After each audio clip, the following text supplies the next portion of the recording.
امتیں سب انبیاء کی ہیں لیکن حضور کی امت اعلیٰ ہوئی۔ کتابیں سب انبیاء یا جتنے انبیاء یا جتنے رسول کو ملی وہ کتابیں بہت اعلیٰ ہیں، ان پر ایمان لانا ہمارے لیے انتہائی ضروری ہے، اور ہمارا ایمان مکمل نہیں ہوتا جب تک ہم ان پر ایمان نہ لائیں۔ لیکن قرآن جیسی ان کتابوں میں کوئی کتاب نہیں ہے۔ سب انبیاء کے اصحاب رہے ہیں، صحابی رہے ہیں، دوست رہے ہیں، ساتھی رہے ہیں، رفقا رہے ہیں، لیکن حضور کے جو ساتھی ہیں کریم آقا علیہ الصلوۃ والسلام کے، اور جو حضور کے صحابی ہیں، ان جیسا کوئی صحابی اس کائنات میں کسی نبی کا نہیں ہے۔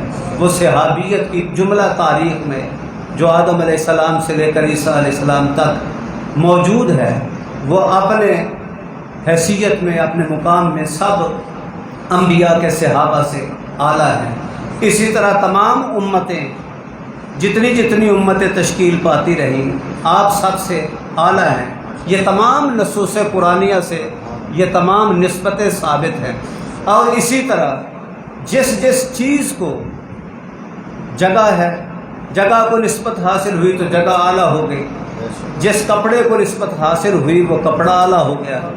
حضور کے بال مبارک، بال تو سب کے ایک جیسے ہوتے ہیں لیکن حضور سے نسبت ہوئی تو وہ بال اعلیٰ ہو گئے۔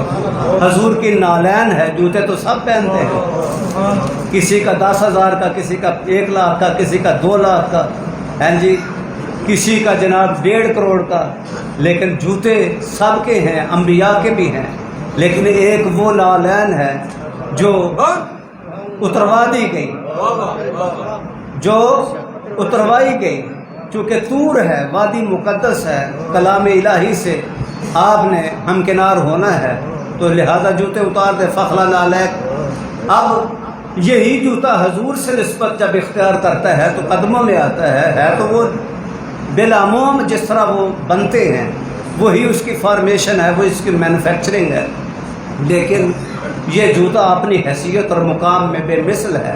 کیوں کہ یہ وہ جوتا ہے، یہ وہ نالین ہے جو عرش پہ بھی جا سکتی ہے۔